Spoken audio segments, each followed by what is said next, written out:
1960年初夏，时任哈尔滨军事工程学院校长的陈赓正在家中养病，突然家里来了一位不速之客，一位17、18岁的小女孩。当陈赓得知这个女孩就是左权唯一的女儿时，他激动不已，赶紧招呼小女孩来到自己身边。小女孩名叫左太北，刚刚参加完高考，成绩优异的她却因为政审不合格，一直没有收到哈尔滨军事工程学院的录取通知书。万般无奈之下，他只能来找陈赓帮忙。陈赓在了解事情的原委之后说道：“你多填了个社会关系。左太北身为革命烈士的后人，为什么政审会过不了？这背后到底有什么隐情？陈赓所说的社会关系指的是什么？”说起左太北，估计很多人都不怎么认识，但提到他的父亲左权，相信大家对这位民族英雄都不会陌生。抗战时期，左权作为八路军副参谋长，曾在反围剿战争中多次协助朱德、彭德怀指挥作战，先后取得过百团大战、黄崖洞保卫战等战役的胜利。左权还因沉稳的作战风格以及突出的指挥能力，曾被中央军委点名表扬。然而，就是这样一位不可多得的军事人才，却在一次掩护部队转移的过程中不幸牺牲，将自己年轻的生命永远定格在了37岁，留下女儿左太北和妻子刘志兰相依为命。1940年，正值抗战时期，35岁的左权终于拥有了女儿。当时刘志兰分娩时，左权正忙于战事，还好有彭德怀夫妇在身边照顾，所以夫妻俩特别喜欢这个女娃。由于这个孩子出生在太行山北路，故而彭德怀为他取名左太北。左太北的到来为这个家带来了不少温暖和欢乐，左权对这个女儿更是如获珍宝。只要有时间待在妻女身边，他就会代替妻子刘志兰为左太北换尿布、喂米汤等，尽自己所能去疼爱她。只是这样的日子没过多久，新一轮的战争就爆发了。左权作为副参谋长和指挥者之一，不得不设下妻女奔赴战场。期间，为了妻子和女儿的安全，左权将他们送去了延安。虽然分隔两地，但夫妻俩会用书信来寄托思念。刘志兰会跟左权讲述女儿的日常，左权也会跟妻子聊当下的情况。本以为这场战争结束后，一家三口就可以团聚。没想到刘志兰在收到丈夫寄来的最后一封信之前，就先收到了左权牺牲的噩耗。左权的最后一封家书承载着他对妻子和女儿的深厚的感情，同时也成了他的临终绝笔。1942年5月，日军突然派出大量军队袭击我军总指挥部，并将其团团围住。当时被围困的除了八路军，还有很多没有战场经验的非武装人员。当时左权作为将领，却放弃了突围的机会，果断选择留下来断后。然而敌人的炮火根本不给断后人员喘息的机会，一个接一个的向他们袭来。左权不幸被炮弹击中，壮烈牺牲。左权牺牲的消息很快就传到了延安，妻子刘志兰如五雷轰顶，根本接受不了这一事实，当场就晕了过去。当时左太北只有2岁，他根本不懂牺牲是什么意思，也不知道母亲为什么每天都要以泪洗面，只是从那之后，他就再也没有见过那个疼爱他的父亲。自从左权牺牲后，刘志兰的精神状态就不怎么好，经常会拿着左权写给他的信发呆。旁人看了不免为他们母女担心。在那个动乱的年代，像他们这样的孤儿寡母要想生存下来是非常困难的。这时，作为左权生前好友的彭德怀站了出来，主动肩负起照顾左太北的责任，对他颇为宠爱。彭德怀的夫人跟刘志兰是同学，她也非常喜欢左太北。每当刘志兰没有时间照顾左太北的时候，彭德怀夫妇就会将左太北接到自己的窑洞，给他做好吃的，为他讲故事，甚至哄他睡觉。彭老总夫妇几乎将左太北当作自己的亲生女儿来看待。为了让这个女儿以后的人生道路不要因为没有父亲的陪伴而留下缺憾，很多时候彭德怀在左太北面前都是充当一个父亲的角色。在左权牺牲6年后，31岁的刘志兰改嫁给了左权以前的秘书陈守忠。他还明确表示，在他心中左权永远是第一位，就算改嫁他也会照顾好他们的女儿。陈守忠曾经是左权将军身边最信任的人，他一直谨记左权将军的恩情，所以对刘志兰和左太北都非常好，更是担任起了左太北父亲的责任。全国解放之后，一家人搬去了北京生活。在左太北上中学的时候，刘志兰和陈守忠突然接到通知，他们要被调去内蒙古包头的钢管厂工作，这让刘志兰在带与不带左太北一同前往的问题上犯了难。经过再三考虑，为了不耽误左太北的学习，刘志兰还是决定将女儿留在北京，并交托给彭德怀夫妇照顾。彭德怀夫妇本来就喜欢左太北，所以直接将她接回了自己家里。当时彭德怀家里还有一名小女孩，她是彭德怀的侄女。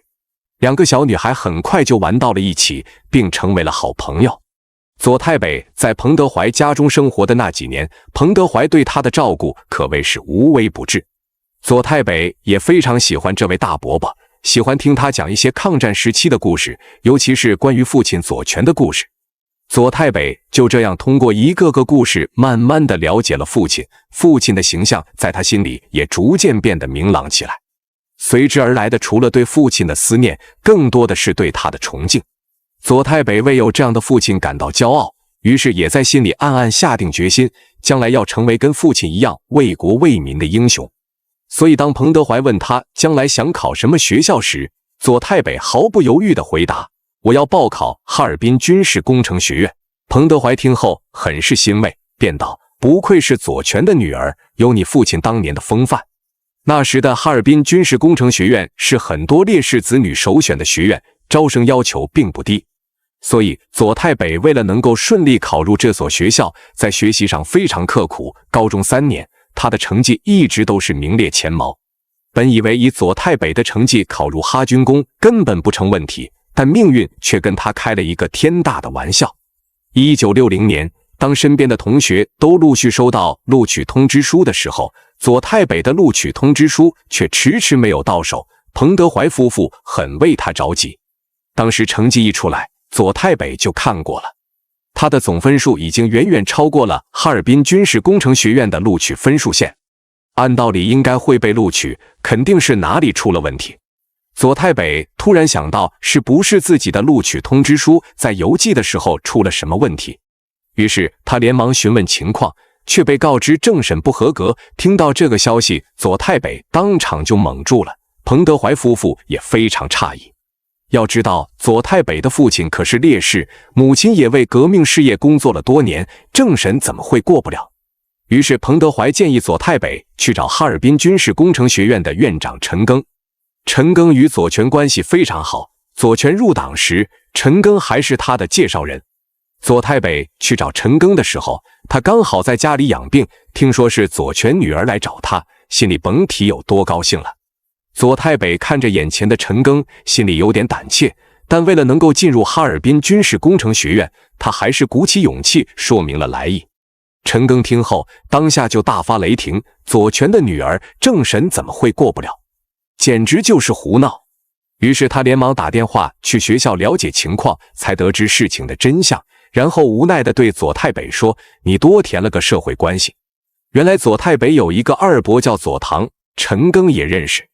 当初左堂和左权一起在黄埔军校求学，两人因为政治信仰不同，各自加入了不同的党派。左堂毕业后就在国民党军队任职，也是因为这个原因，两兄弟才断绝了关系，之后就再也没有来往。左太北在填写学生政审表时，在第二家属栏里填了左堂的名字。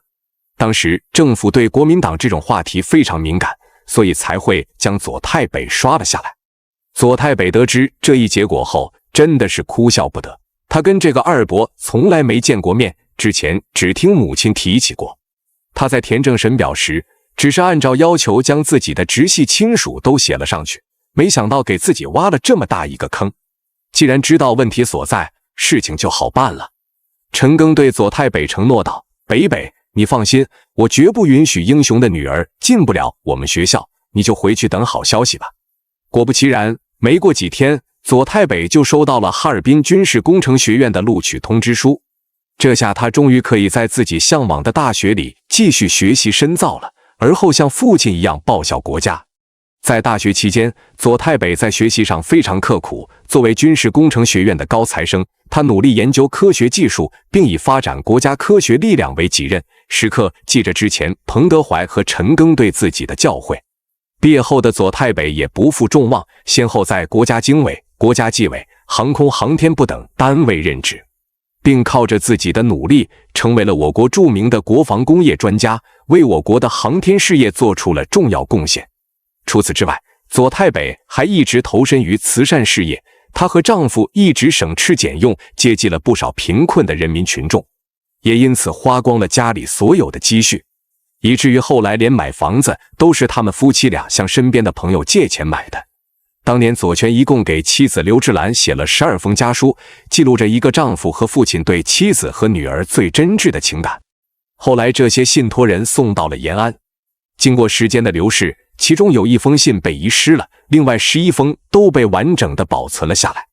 1982年，母亲刘志兰将这11封信都寄给了佐太北。除此之外，里面还有2封其他的信件，一封是左权和刘志兰为朱德寿臣写的祝寿词，另外一封则是刘志兰胞弟刘志林在左权牺牲后向党组织提交的亲笔信，陈述了左权同志殉国的事情。